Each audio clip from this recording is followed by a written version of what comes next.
V1. Pull up, pull up, pull up. Terrain, terrain, pull up, terrain. Welcome to the Flight Safety Detectives. Hosts John Golia and Greg Fife, two of the world's most respected aviation safety experts, talk all things related to aviation and aerospace.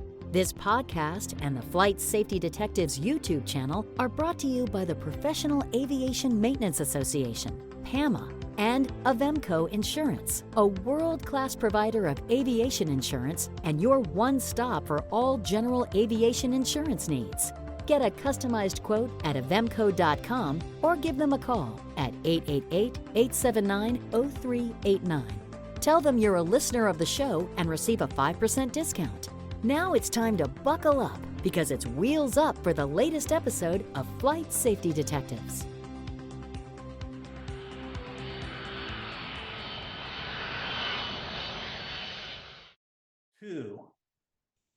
Well, hello, Todd. Hello there, John.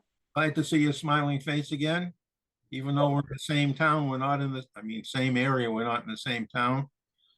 And I guess you're not flying today. Oh, not flying today. Was supposed to fly yesterday. Weather closed in. Tomorrow's looking much better. All right, so we got an accident here that involving a Cessna 172 and a Searey, which is a is it a home built? It's a home built pusher prop behind the high wing of the aircraft. And we'll be having a photo of this accident aircraft for those of you watching the video. Okay, so this airplane was these two airplanes were flying VFR conditions. It was a flight for the Experimental Aircraft Association, EAA's Eagle program, Young Eagles program, where they bring young people up and let them fly the airplane at altitude, give them a taste of general aviation and try to incite them or infect them, I like to say sometimes, with aviation, because once you're infected, you can never leave this field. You're a good example of that. You got into it and you got out, and now you're going back to get in again. Just when I thought it was out, it pulls me back in. Yep, without a doubt. All right, so these two airplanes were involved in a mid-air collision. So they were supposed to leave the Lancaster, New York airport, and they're flying one student each, and they have a closed course that EAA has, where they would fly east from the airport, approximately 10 miles, climbing to an altitude of approximately 1,800 feet. And they were to go out and make a couple of right turns and come back on a parallel course to the airport and land. So it was a pretty benign course. Wasn't a lot of traffic around, except the two airplanes had a speed difference. And the Cessna was second to take off. So he was going to overtake the Searey. And that's probably the first thing that they should have thought about when they were running this, was try to stagger them in such a way that you wouldn't have one overrunning the other. But in any event, the airplane was uneventful until they turned for home. And they're in the final coming into the airport, and the Cessna then overtook the Searey and chopped into it, doing substantial damage to the airplane, and it lost control.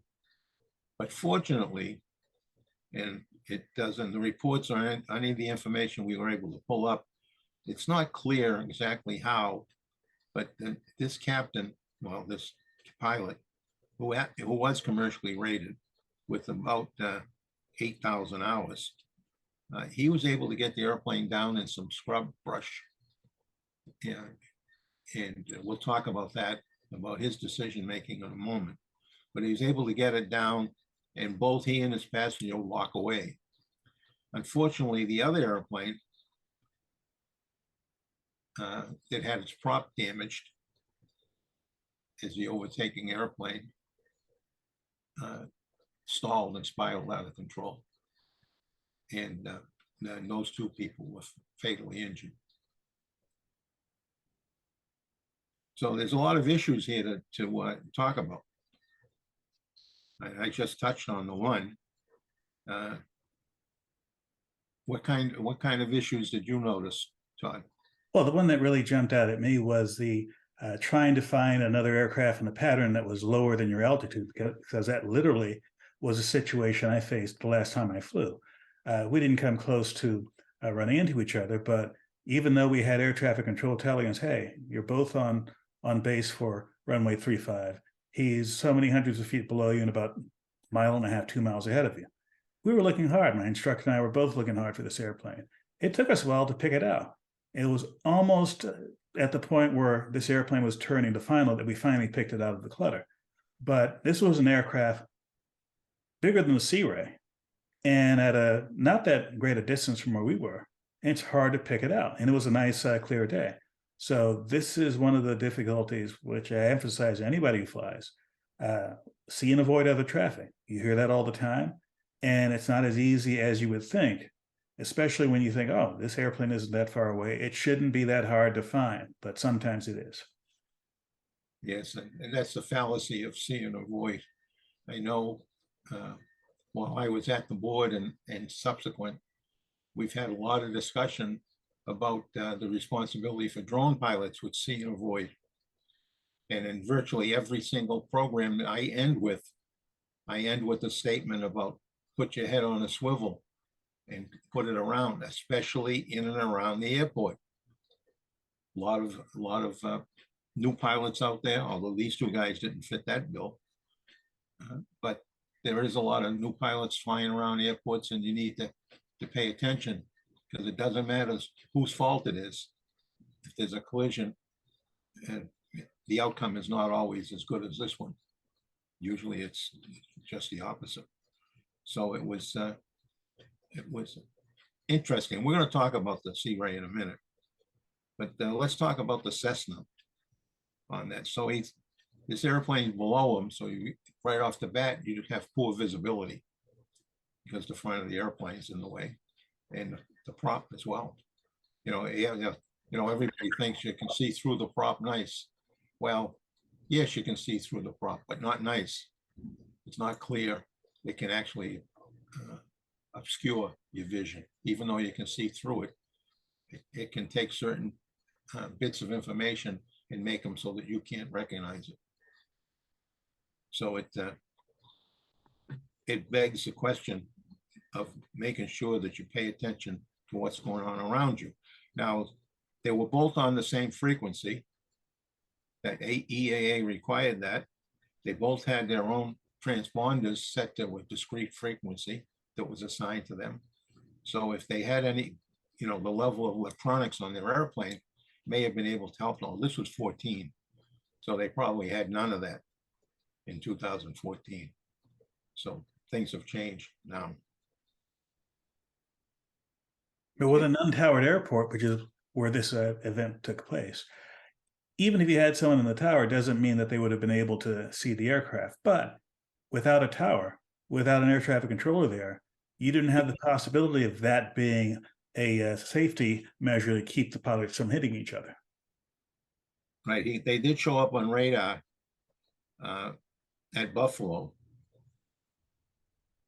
and they had all the radar tracking data, which the NTSB used in the accident report, but they were not in contact with the tower. Like I mentioned a minute ago, they were flying essentially a closed course with a fixed pattern around the airport, just to give the young eagles the feel for flying. They were going slow. The Cessna was it going at 90 knots? It was going at 90. Yeah, and the Searey was going at 70. So it was a slow takeover, presumably, but they're coming down from above, so who knows? And a Cessna is one of the slower general aviation. The Cessna 172 is one of the slower general aviation aircraft out there. But this Searey was even slower than that. And it wasn't made clear in either the accident report or in the public docket information whether or not the pilots were familiar with each other's capabilities. Certainly, the Searey pilot would probably have been aware of Cessna 172 capabilities, but I'm not sure that even this very experienced pilot in the 172 would have been that familiar with this kind of aircraft. There was nothing in the documentation that stated whether or not they had flown in the same kind of situation before, whether this was not their first go around with working with this program or their first go around flying in each other's vicinity. But again, with there's no telling what was going on in either cockpit either. We have obviously the survivors from the Searey. There were no survivors in the Cessna.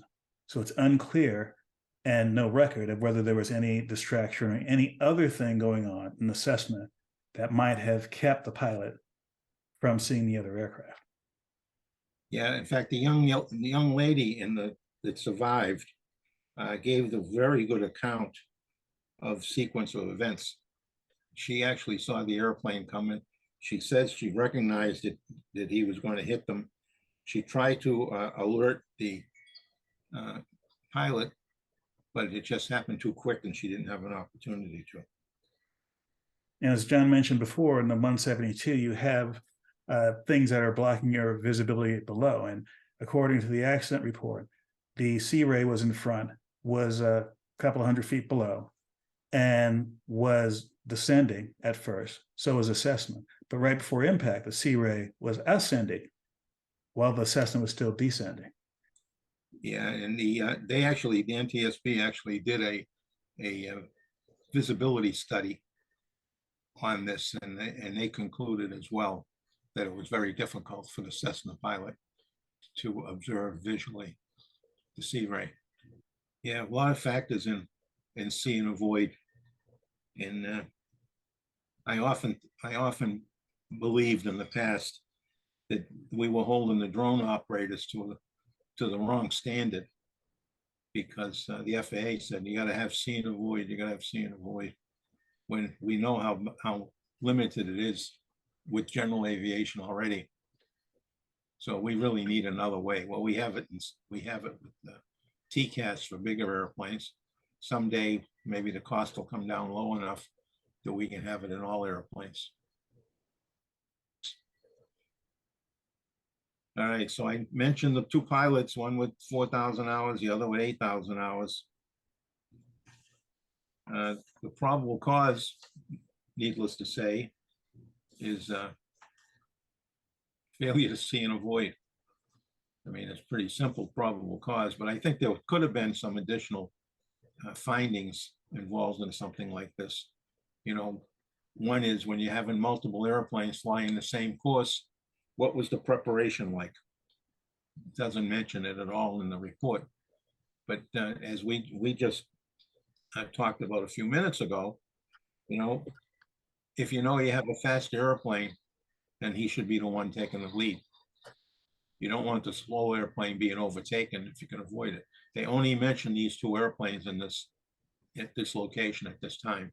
So I'm going to assume, and we know what that does to you, but I'm going to assume that that's all there was, so that they should have taken that into consideration.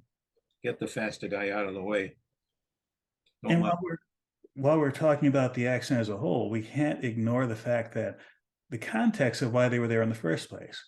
These are pilots who are part of an organization that very much emphasizes aviation as a positive thing and go out of their way as an organization and as individual pilots to introduce young people to aviation. Now, John and I have our own origin stories with aviation, but it usually involves, usually the kid having a high interest in something that in most cases, the parents may not have that interest, or they may not be in that profession or even close to it.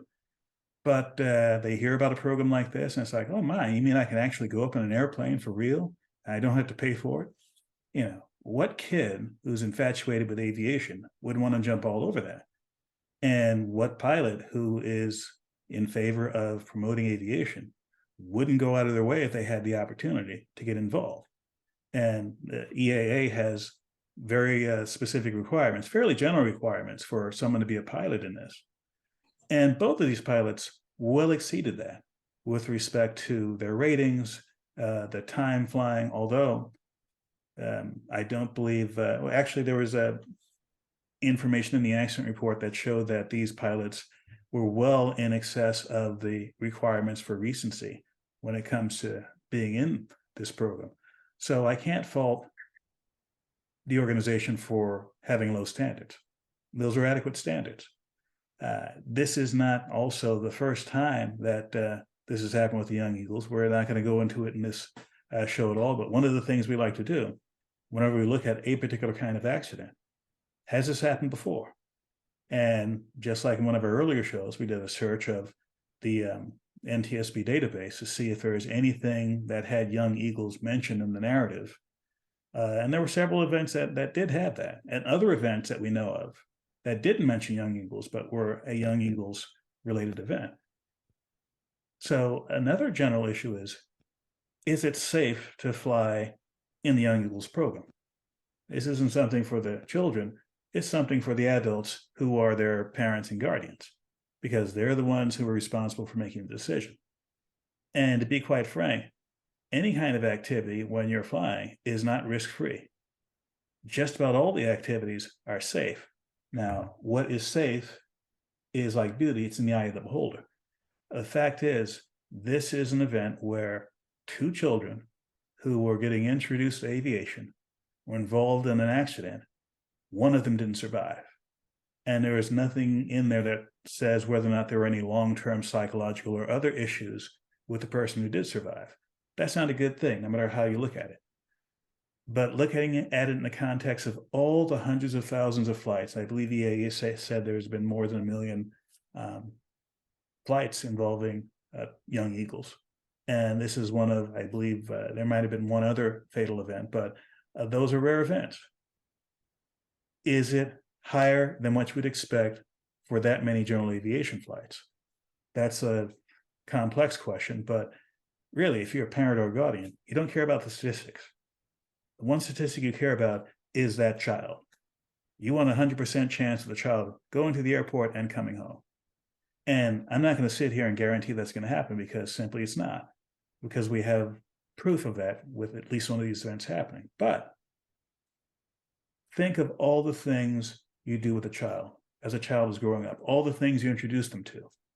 Sometimes you do it, biting your lower lip and putting on a game face and letting them go out there and do something, whether it's playing soccer or what have you, or traveling on a road trip with their school going far away. Something that might make you nervous as can be, but something that you say to yourself, yes, this isn't a normal day at the beach, but this is something I'm going to allow my child to do. So having apprehension, not a bad thing. Having second thoughts, not a bad thing. Taking action on those thoughts, not a bad thing either. Let's say you had a situation with a child who wanted to do a Young Eagles flight. You say, yes, I'll sign off the release. You go to the airport, you get out the car, you walk around, you look at the people who are running the organization, you look at the people who your child might be flying with. If your gut says no, then say no and turn around. If your gut says yes, allow it to happen. All I'm saying is that this is a special program. This is a unique opportunity. It's one where you, as the parent or guardian, has a role, and embrace that role. That's all I'm saying. Yes. And as you're talking through all that, I'm thinking about my experience, even though it was eons ago, and how my parents were the ones that got me to start to be interested in flying. But then both my parents worked, and I would get my own way out to the airport and be flying with anybody who would let me fly with them. So, while I was scraping together enough money to try to get my next lesson. And, I must have driven them crazy. Well, in my case, I knew my mother especially be driven crazy if she knew that I was flying. So I didn't tell her I was flying until after I'd had some experience flying. And it's like, oh, I've done this a few times. I'm feeling better about it. Yes, she's still freaked out, but at that point, she really couldn't control me when it came to my flying, my desire to fly. Yeah, what kids do to parents. Don't we both know that? Oh, yeah. No, let's not even get into that.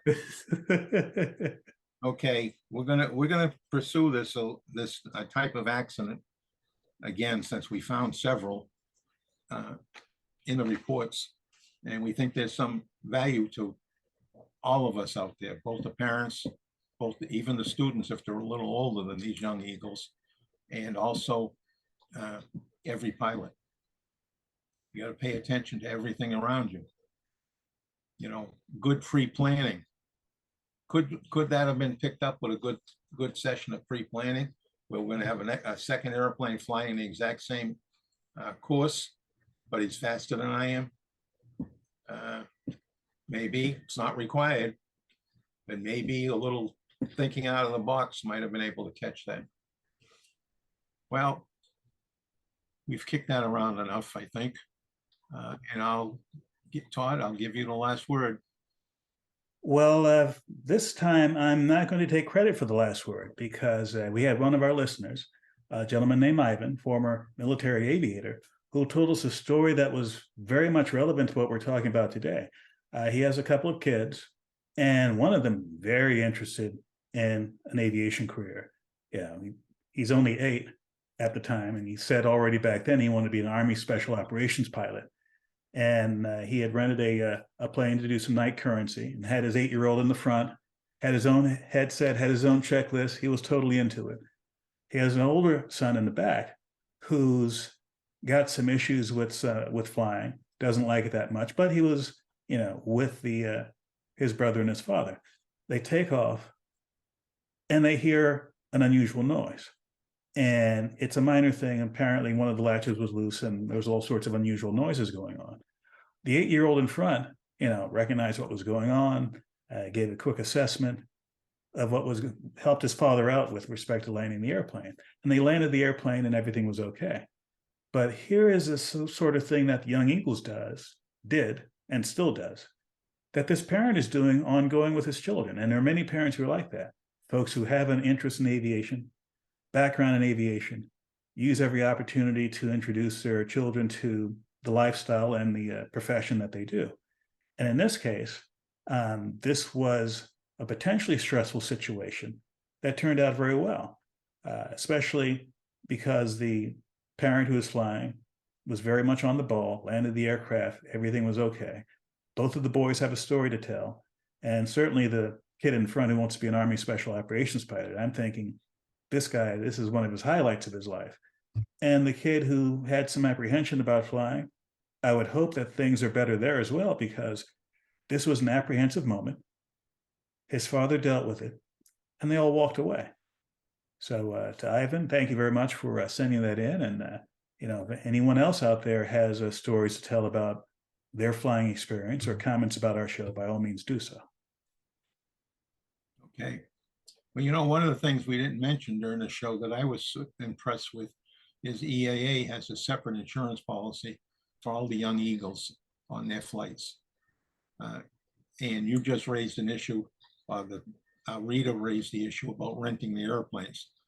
So if you're a pilot, either student or private pilot, whatever rating you have, and you rent an airplane, you definitely need to have renter's insurance. It's not all that expensive. In fact, if you go to Avemco, our sponsor, you can get a 5% discount just by mentioning the show, but you definitely should have renter's insurance on your airplane. And with that, again, I'm not going to go through my big long spiel that I usually do. All right, if you're going to go flying, do a good session of pre-planning. We just picked up a bullet on this one that you should do if you're flying in a group activity. In fact, I just noticed that within the last week or two, the Aero Club that I'm a member of actually had a group activity with everybody leaving from a given point and joining up to fly to another given point. So, and I know some of those airplanes, the difference in speed in those airplanes is a lot more than 20 knots like this. this event was. So you got to think about that and pre-plan for it. And doing a very thorough pre-flight of your airplane. And then when you get into the airplane and off the ground, put that head on a swivel, listen to that radio, understand what's going on around you. You know, the job is a full-time job being a pilot. It's not a part-time. You don't going to sit back and relax. It's not a commercial airline where everything is controlled for you. You are it, and you need to pay maximum attention to everything you're doing. And with that, I will say, please fly safely. To listen or watch more episodes of this show, go to flightsafetydetectives.com, the Flight Safety Detectives YouTube channel, or your favorite place to listen to podcasts. To contact John and Greg about the show, send them an email at flightsafetydetectives@gmail.com. And remember, for aviation insurance needs, contact Avemco Insurance at avemco.com or give them a call at 888-879-0389. Mention Flight Safety Detectives and receive a 5% discount. Thanks for listening to the Flight Safety Detectives, and remember to always fly safe.